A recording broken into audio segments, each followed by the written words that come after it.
Welcome to the Mobile Workforce Podcast, where we sit down and have real conversations with business leaders that have been where you are. During these interviews, we'll dive into what it takes to improve systems and champion processes that maximize performance. Each week, our trailblazing guests share their experiences and understanding of the workforce to help inspire change, challenge our thinking, and share what it takes to successfully travel the road to profitability. Now here's our host, co-founder and chief evangelist of About Time and WorkMax, Mike Merrill. Hello and welcome to the Mobile Workforce Podcast. I'm your host, Mike Merrill, and today we are sitting down with KPost, the CEO, and Steve Little, the head coach and president of KPost Roofing in Dallas, Texas. Welcome to the podcast, gentlemen. Thanks, Mike. Good to see you. Welcome to Dallas. Thank you. Love coming to Dallas. So appreciate the opportunity to come down and visit with your team and spend a little bit of time with you. I know you're busy men and have a lot going on, but we feel it's important, like you do, to take these partnerships to heart and make sure that we spend time with those that we want to do business with. We started together a long time ago. Yeah. Right? Over a decade now. Yeah, that's it's good stuff. That's fantastic. Well, today we wanted to talk a little bit about a couple of things. We had you on the podcast early. I think it was episodes 10 and 11. Oh, wow. We just hit episode 100 last Congrats. week. So 2 years. Thank you. Appreciate that.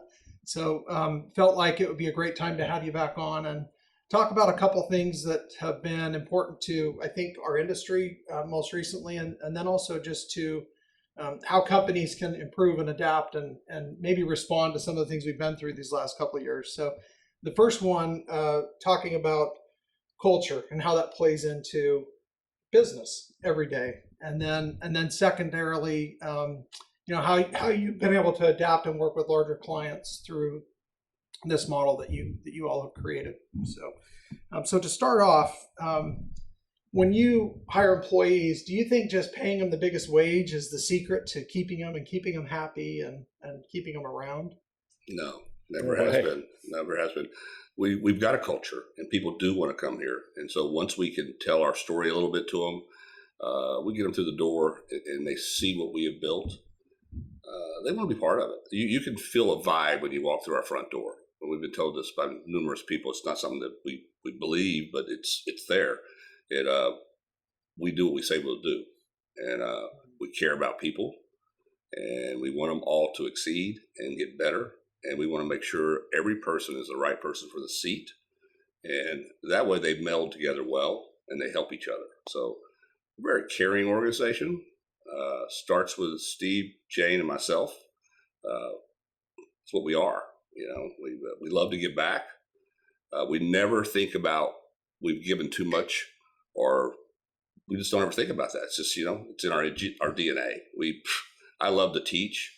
I love to see that 25-year-old kid become a senior project manager in 5 years. And we have some. We do have them. Yeah, I mean, it's great.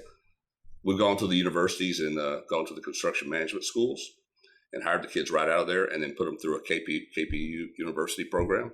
And we're starting one today. So it's kind of cool. Wow. We kind of put it on hold for 2 years with COVID, and today's a new day. So beautiful. A really famous person said that a culture eats strategy every day. And our mindset is build a culture and then be strategic about it. And so we've always had a plan, always had a game plan. When we started our company all those years ago, it was a 3-year game plan. And each time, because of the way we went about it, we always blew the number out. You need a number. You need to have to run the business. You have your checks and balances. You have your banks and your sureties and those type of things. But at the end of the day, we build people. And I think that's what's really driven our company to be bigger than what it really was in the early years. Wow. We knew our market. I think we knew our market well. We don't travel much. We did years ago, but we don't travel much. And so we've had to be, when you're in one market, you have to really know that market. Where are all the nuggets? Where do you want to play? Where are you going to have success? And so in doing that, you're able to fine tune your rifle. And our rifle has gotten closer and closer to the bullseye every year. So, and it's the bullseyes with the people. Yeah. Because our goal is to grow people. You provide a safe environment where they feel that they can be themselves, that they're not going to be taken advantage of.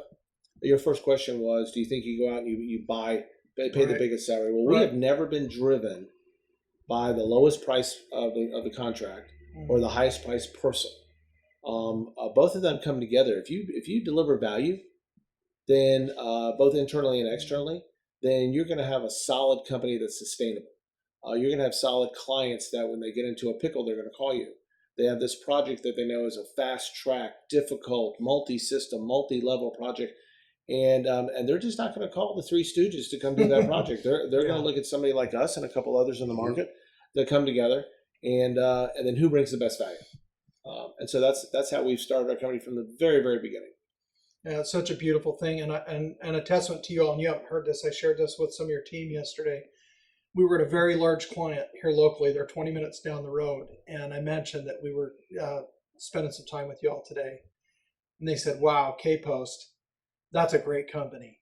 Those guys are doing some great things." And I thought, my goodness, that's what I want people to say about me when I'm not in the room. When I mean, he didn't need to say that, but he did. And That's humbling. It was heartwarming. Very humbling. Because we tell our people, don't read the press, don't read the awards. We're so blessed to have had these awards to us that are given us. Some of them are given because manufacturers give awards for buying a lot of product, and we're a 400-person employee company, so we do a lot of work. But we're more proud of the safety awards. We're more proud of the quality awards that you get, and I guess we're really proud when our people succeed. And we have 5 that have gone through FEI. We have a KOSHA certified health instructor, or excuse me, a safety officer that's with our company. We have people that are involved in the education program with the apprenticeship programs that are going on in the industry. Jane Williams is involved in RoofPack, which is the political side of our business. She's kosher.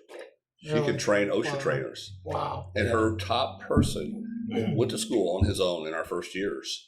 And went for like a year and a half, 2 years. He did, and he would Toastmasters. He went and got his Toastmasters. Really? He's Latino because he wanted to learn how to enunciate and be recognized in English and in Spanish. So our thrill, sure, we've had some cool projects. Oh yeah, we've got some better people. Wow, our people are awesome. Well, he was talking about we have a lieutenant commander from the Navy who runs our operations department, and one of the things that he does that he gives back is every weekend he brings in Latinos, family members or employees, and helps them become legal.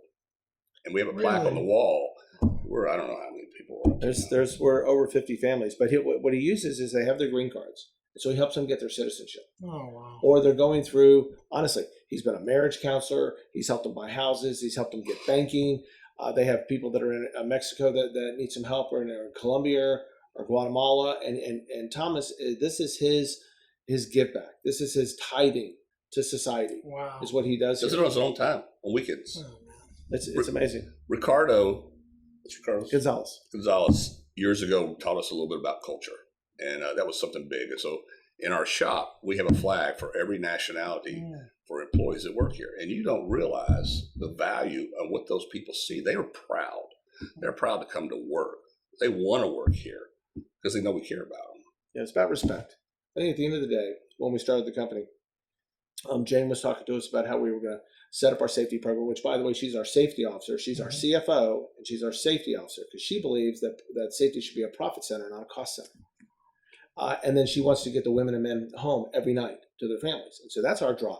Our drive is, sure, it's a nice marketing deal, but at the end of the day, if we get our men and women home every night, then they come back and they're more seasoned, they're more tenured, they're more experienced, they're K-posted. And so that, we have people, how many people do we have that have gotten their 15-year awards? Oh, it's surprising. We have 7 of our first 11 people that joined the company. So when you say it's about culture, to us, it's about taking care of the people. I've walked on projects where a foreman or a supervisor has stopped me and asked me, "Where's your PPP? You don't come on my job site." Which I'm the owner, and I'm like, that makes you so proud that these guys really. You can say it all day long, but when you live it, it's working. That's when we know culture is working. That's amazing. Yeah, the flag, I was going to ask you about that, and I'm glad that you just brought it up organically. I mean, it's such a beautiful thing. I've got to imagine if I'm from a different nationality and I come into your shop, the reverence I'm going to feel just before I get ready to go to work. I mean, I would feel that love and respect for who I am and what I represent Right. by my company. Yeah. They Well, cared we've- about you. And we've had people leave us for a couple dollars an hour. Yeah. Because they had a family situation and they were able to get 10 hours overtime because they're going out of town. They're working for another company and things like that. When they come back to town, they always come back. Always, the majority of the time they come back.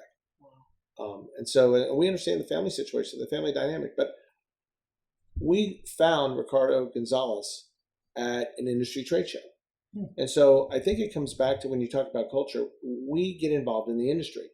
And so we have a rule here that we're not going to join an organization if we don't get involved in it. So it doesn't matter if it's NRCA from the roofing standpoint or it's BOMA from the building envelope standpoint, the client standpoint, whatever.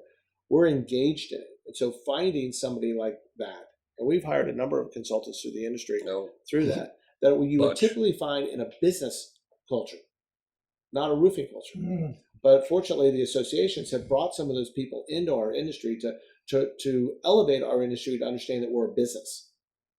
And it doesn't matter if you have 5 people in your company to start with or you have 400. It really doesn't matter. You've got to establish business practices, because if you establish a good culture and you have good people, you're going to do a lot of business. Yeah. So you've got to get engaged in your associations and take advantage of those nuggets that are sitting out there for you.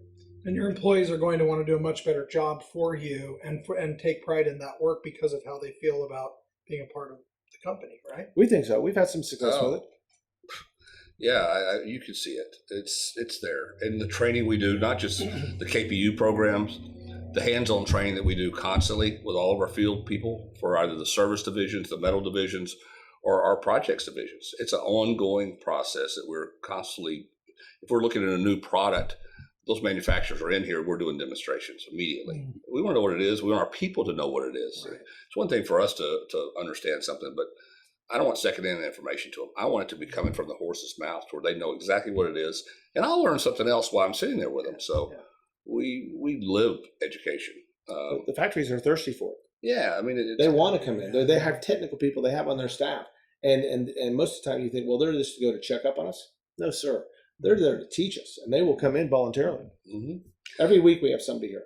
Yeah, our industry is predominantly a big sub-industry, and the education there is not like what we do here. I mean, we have our own employees, so we care about them. We want them to be the top of the top, and we have subs banging on the door to come to work for us. We've had subs that came to work for us that got into our education programs because they saw how well it was. And so, it's I got in this business in 1980, and I thought, oh my God, what am I doing? And I realized I want to make a difference. I want to put our stamp out there. I want us to be the best of the best. And that's what we've been doing. We never look back. Very humbling, you the client you visited with. Yeah.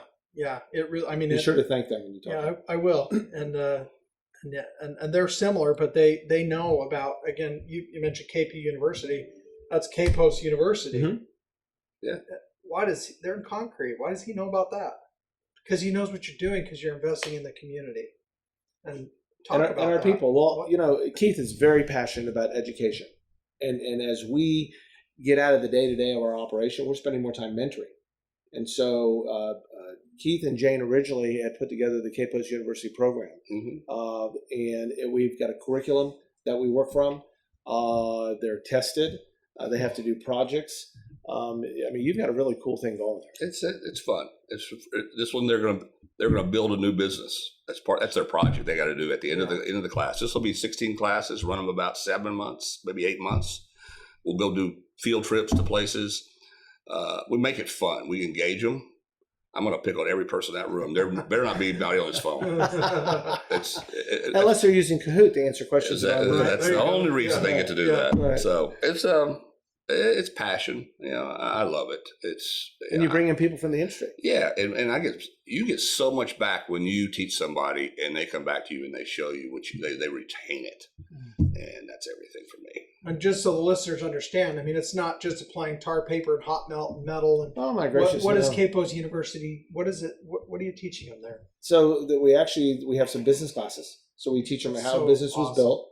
It was funny when one of the first classes we taught years ago, we said, "Well, hey guys, what do you think how many cell phones do you have, or how many many eye patches do you think we have in the company? And went around the room, and there was, there's about 30 employees. So we must have about 50. And when they found out we had 300. And then they found out what our internet bill was on a regular basis, or what our gasoline bill is, or you have 200 Hilti, our equipment program. Could pay off their house. I was embarrassed. Honestly, when you see that you're spending $11,000 a month on a tool program, so that every employee has the same tool.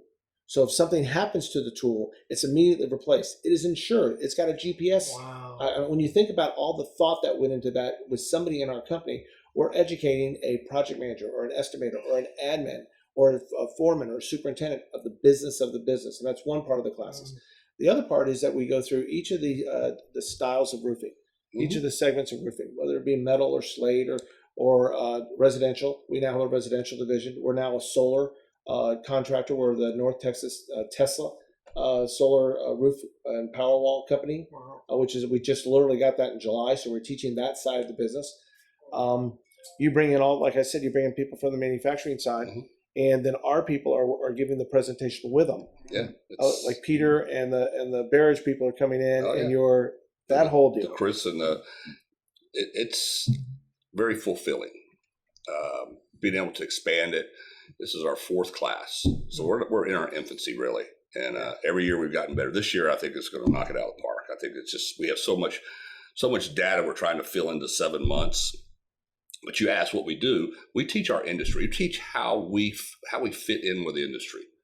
We're a commercial roofing and waterproofing company, and we actually have a little star on our back from a partnership with the Cowboys. We teach branding. We teach what it means. We teach our market segments. Where do we go to bat? Where's our best chance of success? But we don't go real deep because we have a person from accounting who doesn't even know where the roof is. She's in a box down the hallway, right? And I'm going to put a whole bunch of acronyms on the board this morning, and I'm going to go around the room and say, what does that mean? What is EPD really? What is it? What does BUR stand for? Does anybody know? And go some basic stuff, but then make it fun. And then when they're not alert, they're going to hear about it. They're going to hear about me. It's working. Yeah, but it's good. I think that it's fun if you understand your business. So when you have a win, then everybody understands what that win really means. Our company's built like a football team. So we have an offense, a defense, and a special teams. And on our offense side, we have salespeople that just sell. Where our industry is built, that the estimators, the salesperson, the project manager, they close out the project, etc. So our salesperson sells and brings it into our estimator, and our estimator estimates it. Well, the building has no idea how many days, hours, weeks, or years that salesperson has worked to get the relationship with that person to be able to, hey, I've got this roof over here and I want you to go take care of it. Not bid it, not do whatever. I want you to go take care of it. And then it comes to the estimating side, and the estimators come up with 3 different ways to slice this up and the hours that they spend doing that. Then it comes back in our building when we're successful doing this, and they go through a handoff, a pre-con. They have huddles. They turn around and then they build the job. And so they had no idea how it went through the system, and then how it gets out to the field, and how it comes back in and checked on a regular basis. And they're learning everything about our business. And so when accounting, we'll use the accounting example, is processing an AIA form, she's met a salesman, she's met an estimator, she's met a superintendent. She understands what that $100,000 bill means, which makes her want to go collect it better, which brings our days outstanding down. I mean, there's a method to this madness. It's educating the employee, but it's also making them better people and giving them the tools to do the job. When we first started, we said that we wanted to move people around. That Steve wanted to go work in the service department. I wanted to go work in the metal division. We wanted to make sure and flip those people. Let them know what the other person had to deal with every day. So part of KPU is doing this, making them all bond together, making them know what the guy over here does, the girl over there does, and what that does and how it affects you. And now respect that person. Make sure that you're doing your job to 110% because it's going to affect her and him down the hallway. So that's one of the things we do. Breaking your business apart like we do. We're not a normal roofing company. Right. It allows us to grow our size in a small space. Dallas-Fort Worth Metroplex. That's where we live. And that's where we work. So it's and teaching everybody this. That's what KPU is really about. How we work together, people. how we're going to make this a better place, and how are you going to support your compatriot over here, because they're working for you too. So that is the fun stuff, because then they understand it, and it's very fulfilling. We have the biggest compliment you can pay somebody is to copy what they're doing. Yeah, sure. So the NRCA has an FEI program, Future Executive Institute, and they go through a 3-year master's program on the business of roofing. Wow. And so we take our people in KPU and we put that 16-course curriculum together, and we're following that same process of teaching people the business of roofing, and we were KPosting them at the same time. And we're fortunate that the NRCA has collaborated with the NCCER to build the curriculum of roofing, actually in all segments of roofing. And so now we have some books, some actual textbooks to go along with what we've built over the last 4 years to incorporate that into what we're doing. So it's fun. All right, so lots of great takeaways here for anyone in business, let alone construction. But what, as a listener, what should I take away from this, and how can it maybe apply to me and help me to be more successful in my pursuits? Maybe from each of you. Start with Keith. Well, our core values are what we live by. Integrity, when you walk through the door here, if you don't have it, you're not here. If you don't care for the other people around you, you're not here. Whatever it takes. It's kind of like a speed course for me and him. He's right. Team before self. I mean, I care about that team before anything about us, and caring for the people here. I mean, if you can have those when you walk through the door, we got a place for you. We'll teach you everything else. I didn't know anything about roofing when I got into this business, but I was a sponge. I felt like I was going to be the one person. Nobody's going to know it better than me. And I was really driven. But for contractors who are starting, if you live by, you got to have a core value program. You got to know what is good for you. You got to be a good person, number one. And if you're not a good person, you're not going to make it. But if you're a good person, you can make it. And drive is a big deal. You've got to have a goal. You got to know where you're going to grab revenue. Revenue is your first and foremost thing. It's not about having 14 trucks and 200 people and a million Hilti tools and all this other stuff. It's about where's our revenue coming from? Number one. Now let's go from there. And at smaller companies, you have to grow like the typical contractor, where one guy does everything. I did that. It's not easy. And when you do that, everything sacrifices. So when we grew by scale, we had to separate these divisions and make sure we had all the right people in the right places. Get that right person in the right seat is the most critical thing. And we failed at it places. Right? Yeah. If you don't fail, you learn. You'll never get ahead. And we tell our people, baseball players, they strike out 6 to 7 times, okay, but they pay them $5 million a year to bat 300. So it's okay that we never fail. We learn. Everything that we do, we learn from. I would tell you it was John Maxwell who said culture eats strategy, but it was Stephen Covey who said begin with the end in mind. And I think that's what we did with you and I and Jane. We began with the end in mind. We knew where we wanted to be in 3 years, and then we started and worked backwards from there. And you have to build a plan. We are not the subject matter experts in our industry. We have become very successful in our industry, and we've learned a lot along the way. But there's some great subject matter experts in particular fields of the business that you should reach out to, and you find them in your associations. Find them local as well as your national associations. So your question is, what would a contractor do to be able to do this? Immediately, I would say begin with the end in mind. Build your plan, get your core values, put those in place. Decide where you want to get to, and then get with your industry association and find out how that whole thing navigates. And build it a step at a time. Don't get ahead of yourself. You can get ahead of your skis really quick in business. Yeah. We have peer groups, and we learn so much from these people. And I think that's one thing people need to have as a mentor. You need to have somebody that you can trust that can help you get moving forward. And we were very fortunate to have those. We are in 2 peer groups today, and these guys are some of the smartest people in our industry. And we open book it. We get down to our shorts. We say, this is what I make. We really do. Yeah, it's changed our bottom line 10%. Wow, that's amazing. Imagine 10% that your business could be more profitable, more efficient, Wow. And because we were not afraid to get down to our shorts and say, this is what Yeah. it really is. So everything's not a secret under lock and key. No, Not it's at all. and it's so cool. Yeah. These people are in all over our country, and so when we sit in a room for a day and a half, 2 days, it's everything is on the table. Wow. There is nothing you can't ask. And we met them in the association world. Yeah. We went to the NRCA programs, the MRCA, the RCAT, the North Texas Contractors Association. We went to Best of Success. That was Jill Bloom's Roofing Contractor Magazine deal. We just came probably from one of the coolest conferences, which was the STG, a Sales Transformation Group with Ryan Groff. Yeah. And, where we've always talked about you're going to set a business up and roofing is part of it. The STG program was really about transforming your life personally, professionally, in your faith.